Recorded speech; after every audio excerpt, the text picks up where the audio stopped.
ఇప్పుడు అండ్ కత్తి మీద మోరోవర్ సాము. ఈ వీళ్ళకి ముందు నుంచి కూడా ఒక ఇది ఉంది. అంటే భారతదేశము ఒకే ఒక పార్టీకి, బంగ్లాదేశ్‌లో ఉన్న ఒకే ఒక పార్టీకే సపోర్ట్ చేస్తుంది అనేటువంటి ఒక పర్సెప్షన్ వాళ్ళకుంటుంది. సో, ఈ పర్సెప్షన్ ఎందుకంటే మనందరికీ తెలిసిందే. షేక్ హసీనా ఆవిడ ప్రధానిగా ఉన్నప్పుడంతా మనతో చాలా సత్సంబంధాలు నేర్పించింది. అంటే ఒక స్ట్రాటజిక్ కోఆపరేషన్ ఉండేది. ఇప్పుడు అది లేదు. ఇప్పుడు మనము ఆ స్ట్రాటజిక్ కోఆపరేషన్ పెంచుకోవాలి అనంటే ఏం చేయాలంటారు సార్? మొన్న జైశంకర్ జియా ఖలీదా చనిపోయినప్పుడు ఆయన అక్కడ ఫ్యూనరల్‌కి వెళ్ళడము అది ఒక రైట్ మూవ్‌గానే మనం చూడాలి. ఖచ్చితంగా. నిన్న అభినందన కూడా తెలిపాం. మన మోడీ గారు నిన్న యెస్. మన హ్మ్. రిజల్ట్స్ ట్వీట్ రాగానే చేశారు. మనము మనకు మన తారిక్ రెహమాన్‌కి మనకు అభినందనలు తెలిపాం.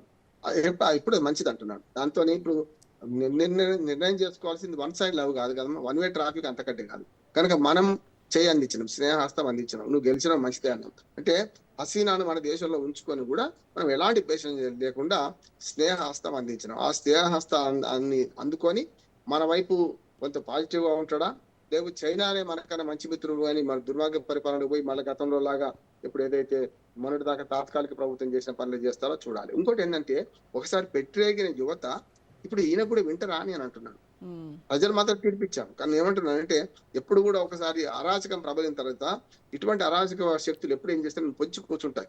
ఈ ప్రభుత్వాన్ని అస్థిరపరిచే చర్య చేస్తుంటారు. ఇప్పుడు ఆయన మధ్య పెద్ద సవాల్ ఏంటంటే ఈ అరాచక శక్తులను అణచివేయడం ఎట్లా? అంతర్గతంగా ఫస్ట్ ఆయన పోరాటం అంతా ఇంటిలోని పోరు ఇంతింత కాదయ్యా విశ్వదాభిరామ అన్నట్టు ఇంట్లో పోరు ఎక్కువ ఉంటది అంటున్నాను. జమాతా ఇస్లాం ఏదైతే ఉందో మతతత్వ పార్టీ వాళ్ళు పూర్తి కట్టిన మతతత్వవాదులు. ఎప్పుడైతే ఆరుగురు వాళ్ళ సపోర్ట్ తో ఆరుగురు గెలిచారు కూడా పార్లమెంట్ లో వచ్చారు ఇప్పుడు వాళ్ళు ఆరుగురు. ఈ హ్మ్. తీవ్రవాదులు ఎవరైనా అరాచకవాదులు, తీవ్రవాదులు అంటే అరాచకవాదులు వచ్చిండ్రు. మరి వాళ్ళతో ఎట్లా తట్టుకుంటాడు?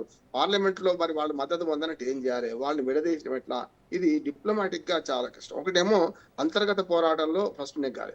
అంటే ఇంట గెలిచి రచ్చ గెలవాలి. రచ్చ గెలవాలంటే మన భారతదేశం అవసరం తనకు ఉంటుందా ఉండదా అని నిర్ణయించుకోవాల్సింది వాళ్ళు అంటున్నారు. అందుకని కరెక్ట్. మన స్నేహస్తం అందిస్తే అందుకుంటారా లేదా అనేది వాళ్ళ ఇష్టం కదా. హ్మ్. వన్ వే ట్రాఫిక్ కాదు కనుక ఆయన ఇష్టం. రెండోది ఏంటంటే భారతదేశం పొరుగున ఉన్న దేశం కనుక మనల్ని కాదని పోతే వచ్చే సమస్యలు కూడా తనకు ఉంటాయి అంటున్నాడు. లేక ఉండవు. చాలా చాలా సమస్యలు వస్తాయి మనకు.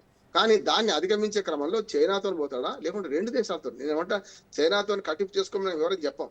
చైనా కూడా ఒక రకంగా చెప్పాలంటే దక్షిణాసియాలో మన మన మన భాగం ఎట్లా మనందరం ఎట్లనో వాళ్ళు కూడా చైనా కూడా అంతే కదా. అందుకని ఒకవేళ చైనాతో సత్సంబంధాలు కొనసాగుతూనే మనతో ఎట్లా ఉంటాడు అనే దాన్ని బట్టి ఉంటుంది. ఈ కాలమే సమాధానం చెప్పాలి. రేపు ఇప్పుడు ఇవాళ అమెరికా రేపు తేలదు. అమెరికా కూడా ఎలా చూస్తుందంటారు సార్? ఎందుకంటే మనకి అంటే ఇండియా, పాకిస్తాన్ ఈ స్ట్రాటజీస్‌లో బంగ్లాదేశ్‌ని చాలా కీ పార్ట్నర్‌గా చూస్తూ ఉంటుంది అమెరికా. అవును. అంటే పాకిస్తాన్‌తో ఉన్నంత సంబంధాలు అమెరికాకు లేవు. కానీ ఏమైందంటే చైనా ప్రాబల్యం పెరగకుండా ఉండాలి. ఇప్పుడు చూడండి మనకు పాకిస్తాన్ మీద బా బా మన అమెరికా ప్రభావం ఎంత ఉంటుందో చైనా ప్రభావం కూడా అంతే ఉన్నది కదా. సిపెక్ రహదారి ద్వారా బెలూచిస్తాన్‌లో ఒక విమానాశ్రయం నిర్మించడం. చైనా వాళ్ళు భౌగోళికంగా అక్కడ వేలుపడుతున్నారు. అమెరికా అక్కడ ఏం చేస్తుంది? చాలా వరకు మనకు ఆయుధాల రూపంలో వేలుపెడుతుంది. ఇక్కడ బంగ్లాదేశ్ చైనా వలలో చిక్కుకోకుండా ఉండాలి అనే అంశం మాత్రం అమెరికా ఒప్పుకుంటది కనుక మనకు సపోర్ట్ చేస్తాం అనుకుంటున్నాను. ఎందుకంటే ఇప్పుడు పాకిస్తాన్ కంట్రోల్ చేయగలిగింది. జియో పాలిటిక్స్ లో అమెరికా చైనా రెండు కూడా కంట్రోల్ చేసుకుంటున్నాయి. కానీ ఇక్కడికి వచ్చేవరకల్లా పూర్తిగా చైనా వైపు బంగ్లాదేశ్ పోతే జియో పాలిటిక్స్ లో రేపు నష్టం కనుక మనతోని కూడా బాగుండాలి కనుక రేపు మన బంగ్లాదేశ్ చైనా వైపు పోకుండా కట్టుదిట్టం చేసే ప్రయత్నం మాత్రం అమెరికా చేస్తా అనుకుంటున్నాను. అమెరికా అధ్యక్షుడు ప్రత్యక్షంగా పరోక్షంగా కూడా మరి బంగ్లాదేశ్ ను వరకు చెప్పాలంటే నియంత్రిస్తాడే అనుకుంటున్నాను. మనకు అనుకూలంగా నియంత్రిస్తాడని నేను అనుకుంటున్నాను. ఎందుకంటే అక్కడ అవతల పెద్ద శత్రువు ఉంది కదా. కరెక్ట్.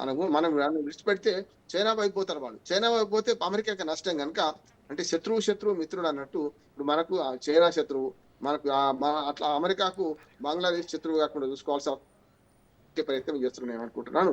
అది ఎవరికి అమెరికా చర్యలు ఇట్లా ఉంటాయి. మన వైపే మద్దతు ఉంటుంది. బంగ్లాదేశ్ మన వైపు. సో, కానీ బంగ్లాదేశ్‌లో మొన్నటి వరకు వినకపోయిందనుకోండి. ఉన్నటువంటి పరిస్థితులు ఏవైతే ఉన్నాయో, హిందువులపై అక్కడ ఊచకోతలు కోయడం గానీ, ఆలయాల ధ్వంసం గానీ, ఇలాంటి ఈ పరిస్థితి కాస్త చల్లబడితే అటువంటి అవకాశం ఉంటుందంటారు ఈ తారిక్ ప్రభుత్వ హయాంలో.